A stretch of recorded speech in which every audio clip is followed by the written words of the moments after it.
The following is a Hoop Ball presentation.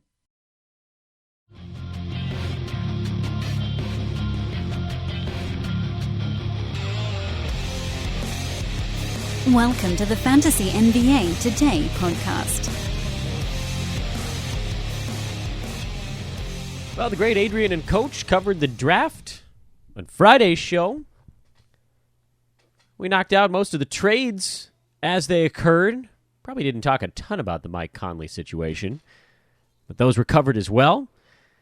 And we really did, by all accounts, have a relatively quiet weekend outside of, guys on two-way contracts, Exhibit 10 deals, and very obvious opt-in situations. Right? I mean, for goodness sake. So this show is going to be, I think, a little bit more of a soft preview of what's to come over the next few days here on Fantasy NBA Today. It won't be one of our longer podcasts of the year. I want to use it as an opportunity to promo a couple of other things we have going on here on the AV side of things at Hoop Ball. We'll obviously touch on, I think you guys probably would like to hear my thoughts on the Mike Conley trade, since that went down late last week after I had already finished up podcasting for the week. Also, a couple of rumors on big men floating around, some numbers on a guy like Kevin Durant, also kind of banging around in the internet space. But for the most part, this is going to be a very tame podcast. I think you're looking at probably about 20 minutes today. This will be a quickie, and we'll get you situated for the rest of the week. First things first, hello, everybody. I'm Dan Besbris. This is Fantasy NBA Today. You know that. You likely didn't stumble upon this podcast on June the 24th, but maybe you will next week, because the first thing I want to talk about on this show is we're brought to you by Hawaiian Isles, Kona Coffee Company. HawaiianIsles.com, Hawaiian ISLES is the website, .com, at HI Kona Coffee on Twitter, or Hawaiian Isles on Amazon.com, and get that joint sent prime to your doorstep. Thank you, as always, to our buddies Glenn and company at Hawaiian Isles Kona Coffee. This is a Hoop Ball presentation. At Dan Besbris on Twitter, at Hoop Ball Fantasy, at Hoop Ball Tweets are the three that are the main ones here. Mentioned it last week, want to mention it again. The great Ethan Noroff has helped restart the Hoop Ball Lakers podcast. Episode was released yesterday, Sunday, late morning episode with myself. Yes, we get bonus points, I think, for getting up and recording at 7:30 a.m. on a Sunday here on the West Coast. Breaking down the Lakers draft, the D'Angelo Russell rumors. Yeah, you heard that right. And what's going down in the free agency world, the rumor mill. It has begun, has long since begun. It continues through the NBA landscape. So please do give that a check. It is at Hoop Ball Lakers. Even if you're not a Lakers fan, I think you'll enjoy the podcast. It is Lakers-centric, but you got two fantasy heads talking Lakers, so it always ends up devolving into that a little bit. We try to stay away from it too much just because, it's a team-specific, a lot of newsy show, but I think you'll enjoy it. It's me and Ethan. You like us, so you'll like the podcast. So check it out. At the very least, go find the show. It's called the Hoop Ball Los Angeles Lakers Podcast. Very easy to find on iTunes. Give it a 5-star review. If you've done it for us here on this show, I would ask you to kindly do so for that one as well. Go subscribe to that show, even if you don't end up listening to every episode. All of that stuff kind of helps bump it up the charts, and we want to try to grow that thing as fast as possible, especially here with Lakers about to get real interesting this year. So that show's up and running. We are likely to have as many as 2 other brand new podcasts coming in the next month and a half. And we are, I'm going to count this thing out. Let's see. The box score breakdown is going to be coming back probably around the start of September, would be my guess. So that's one podcast coming back. We got the Lakers show that re-debuted last week. So that's 2 that have come up over the offseason, or will come up through the offseason so far. We have at least one other non-team specific show. I don't want to tell you about it yet. I want to keep that one under wraps. And I think we may have as many as 2 more team specific podcasts either getting resurrected or started anew. So that would be 5 podcasts that are either coming back or starting between now and the beginning of next year. And of course, we always have Hoop Ball Nets. Najee and Hunter are just crushing it. So please do check that out. I haven't done enough of this stuff lately on Fantasy NBA Today. Just making sure that you guys know. Here's the thing, guys. A lot of you, I think, probably 99% of you listening to the podcast today are the hoop ball diehards, the folks that have just been banging away with us from day one or day whatever. But you guys don't miss a podcast. You love the off season because this is when you can really start to prep for the in season. You sort of get out in front of the game a little bit. You guys are the degenerates. So I don't think that I'm telling you too many things you don't know about me in particular. But one thing you might not have heard before is that, yes, I do host this Fantasy NBA Today podcast. I'm also in charge of everything that happens at Hoopball on the audio-visual side. So if there's something terrible, it's my fault. If there's something really good, it's my fault. And in this case, we've got all these shows and such hard-working folks. Najee Hunter doing the Nets podcast. You'll have Box Score Breakdown coming back this year. We likely to have Adrian Benjamin's connected with that in some way. Neil Rochlani probably going to be involved in that one. He may get his hands into on a brand new podcast. The great Brandon Marcus is likely to be starting a podcast. Myself, I'll be doing some work on other shows. Aaron Brewski, John Schifferly, all of these shows. I every time you guys check them out, I feel happy. So please do check out the Hoopball Lakers podcast. That's resurrected, and Hoopball Nets as well. Especially, I mean, what if Kyrie and KD go to Brooklyn? That's going to be a show to listen to for sure. They're going to have some fun, those guys. I will use this as a segue point to talk about Kevin Durant very briefly. There's a lot of things that I've talked about kind of in passing on this podcast the last 2 to 3 weeks that I think I want to dig into a tiny bit more. And one of them was my theory that I don't think I explained appropriately when I said that Kevin Durant's injury helped the Lakers more than any other team. I said that right after it happened. It was before the Anthony Davis trade. And my argument on that was I thought, eliminated the Knicks from the Anthony Davis sweepstakes. As a guy who follows the Lakers very closely, this was something that I felt was a key. It was a key. I thought, okay, look, David Griffin, freshly minted GM of the New Orleans Pelicans, was in there, and when you're trying to trade a guy, you want as many teams bidding as possible. And Kevin Durant's injury meant that the Knicks, whose plan was to get KD and one other superstar and compete, suddenly went to, well, we're not going to get KD healthy this year. Even if they eventually sign him anyway. He wouldn't be playing this coming year. And so the New York's best case scenario was one really good player and a lot of clunkos. And probably a middle-of-the-pack finish, so not a great draft pick. And, enough to maybe wake up the fan base a little bit. It would be a positive thing, but it would actually be in their best interest if KD's not going to be playing for one more year, to not sign a second max guy, sign him next offseason, be really, really bad for one more year, and then be able to tell your fans, we got a healthy KD coming, it's already locked in, here comes another guy. And so to that, when you follow that thread all the way to the end of it, it basically says the best case scenario there for them was stink for another year and then get really good. So if you're going to stink for another year, why trade everything for Anthony Davis and then not stink? So they got wiped out. Kyrie Irving leaking repeatedly that he was leaving Boston.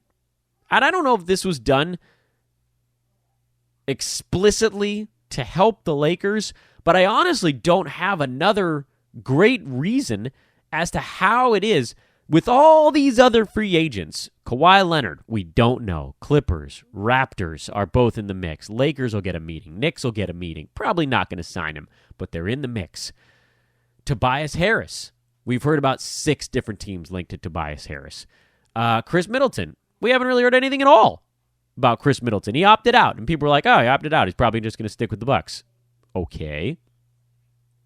Kemba Walker.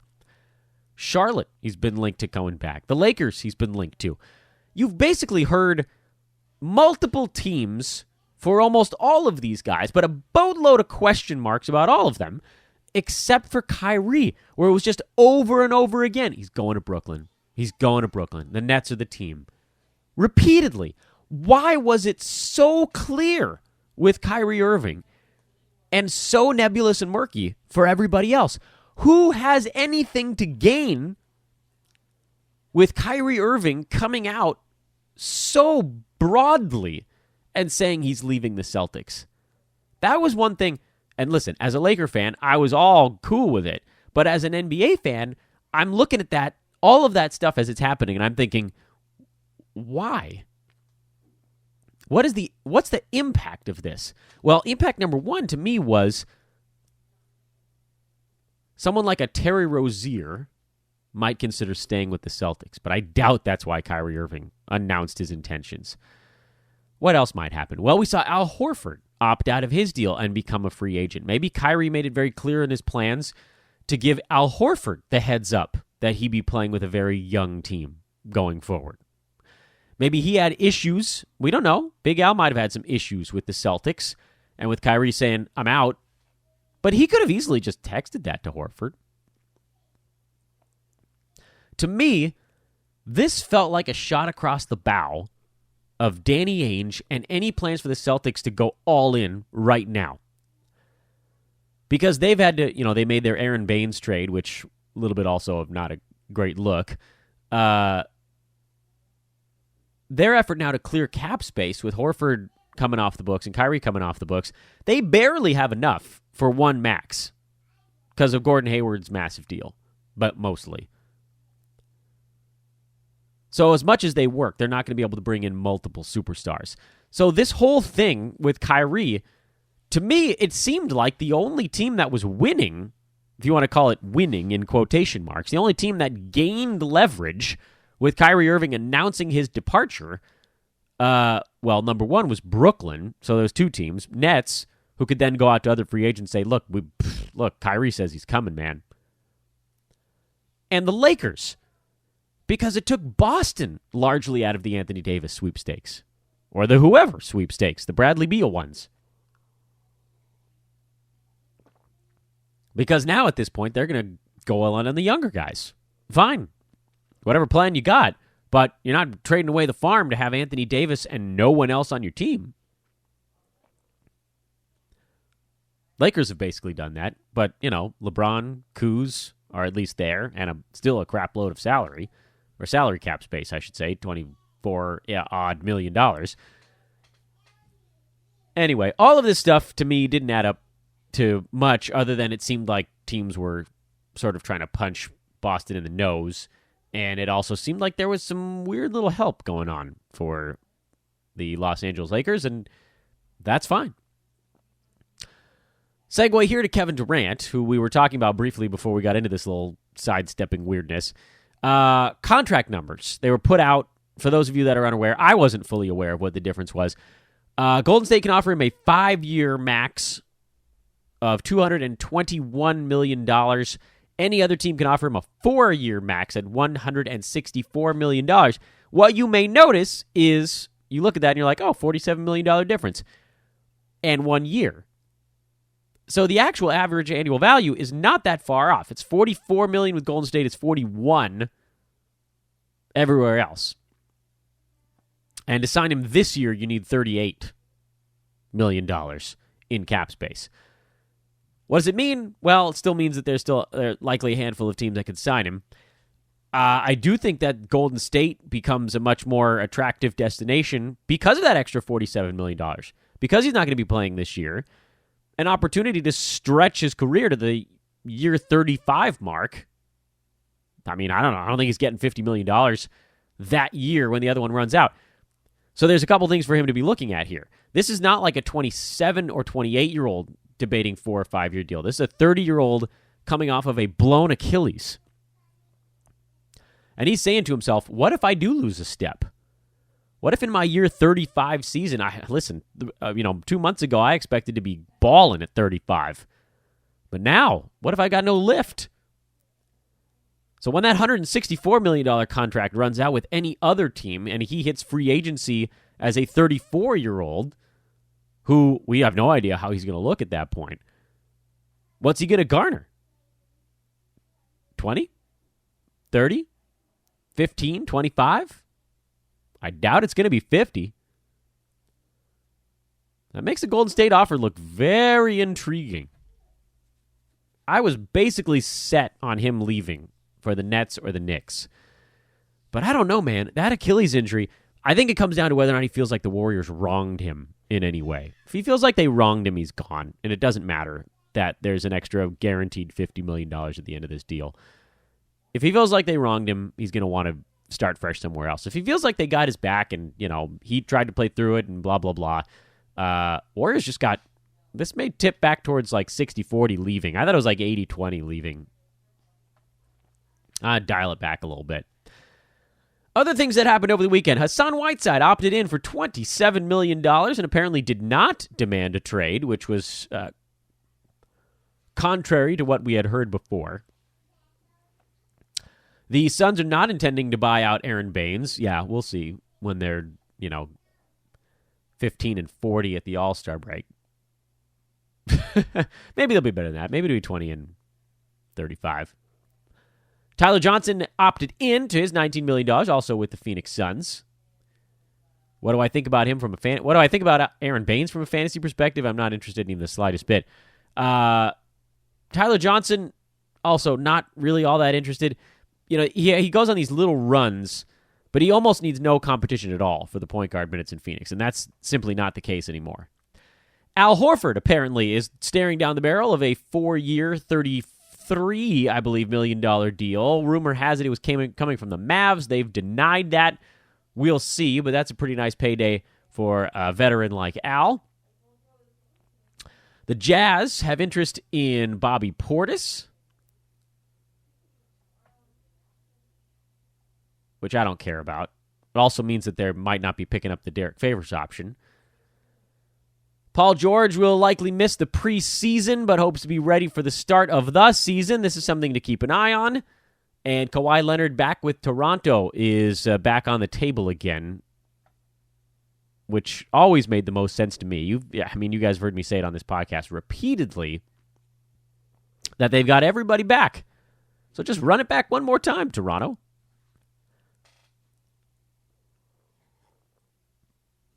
Apparently, the Celtics are targeting Nick Vucevic to fill that Al Horford role with all their money these days. We'll see.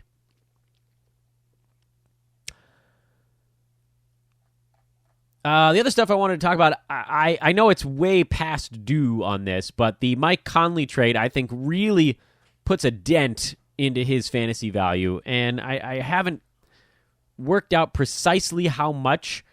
But with Memphis, he was largely the lead dog in that offense. It was Marc Gasol took shots when he had to, and then there just wasn't anybody else. With Utah, he's going to be behind Donovan Mitchell. Joe Ingles is going to want to get his shots in. Not a ton of them. They're probably going to go to more of a stretch lineup this year, I would venture to guess. Rudy Gobert is going to do all his inside stuff. And so Conley's still going to have something going on from a fantasy perspective. And I do love the fact that he's going to be on a team that's playoff bound, almost a guarantee.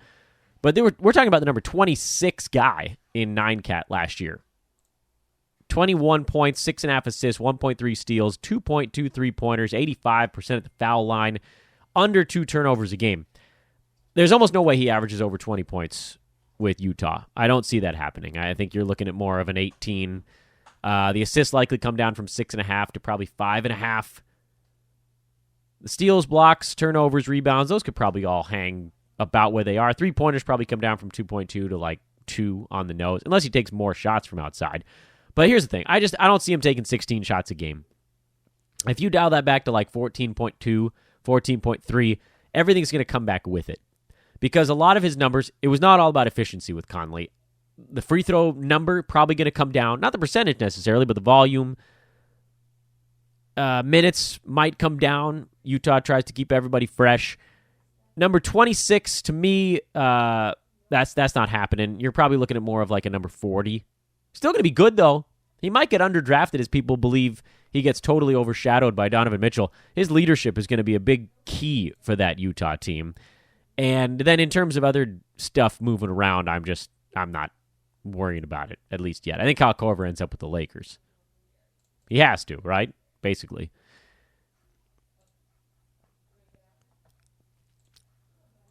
And now we wait.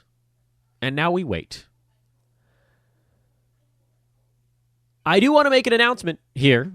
at the end of this half-size podcast, coming on June 30th, Free Agency Day, we will host a live Hoop Ball Free Agency broadcast. I cannot wait. We're going to get some of the best minds here at Hoop Ball to join me on the show. That will be Sunday at 3 p.m. Pacific time, is, of course, when the moratorium begins and the ban is lifted. That's when we get all the news breaking. So we will start a half an hour before and run to a half an hour after. It'll be a 1-hour live show. And if we have to go a little bit longer, we can go a little bit longer. That's running again on Sunday afternoon here on the Pacific Coast, starting about a half an hour to 40 minutes before the moratorium. We can set everybody up with what we know, and then running about 30 to 40 minutes after it begins, when all those dominoes fall right out of the chute. We're going to have a ton of fun. It's going to be great. I love this day of the year. This might be my favorite day of the NBA season, because I don't have to worry about my fantasy team, so the pressure is off, and we can just watch all the dominoes, all the puzzle pieces raining out of the sky and falling into some sort of weird position that may or may not make sense, and we'll be right here to break it down from a fantasy perspective. This is not going to be like the trade deadline special. We're not all suiting up for this bad boy. This is going to be a little bit more chill, but it's going to be so much fun. That, again, is Sunday of this weekend. So set your alarm clocks. I'm going to remind you every day on the podcast this week. I cannot wait. Coming up the rest of this midweek here on Fantasy NBA Today, I got Neil Rochlani back with me tomorrow, my co-host with Mo-host. We'll be talking about betting. We got more futures to look at, more future, especially with some of this news coming out of where guys may or may not be headed. Wednesday, Brandon Marcus. He loves to knock me for all my Lakers stuff, and he might be right. We'll see how he's holding up. It seemed like Kawhi was headed to the Clippers the last time we talked to him, and this week he might be headed back to the Raptors. We'll see if he's hanging in there okay. Neil on Thursday, Adrian and Coach on Friday. That'll set things up for our live show on Sunday. I am Dan Besbris. This was your half-size Monday episode of Fantasy NBA Today, as we all take a deep breath between the draft and free agency, because as far as I'm concerned, once free agency is happening, it's season prep time. Now we're going to know where all these sons of guns are playing, and we can start to make our lists. Oh, I can't wait for it. It's a week. It's a week away. It's Sunday. Less than a week. Hope you'll join us for that one. Again, I'll remind you, I'll put some tweets out as well. At Hoopball Fantasy, at Hoopball Tweets, at Dan Besbris, Besbris. Have a lovely Monday, everybody. Again, back with Neil tomorrow. We'll talk to you then.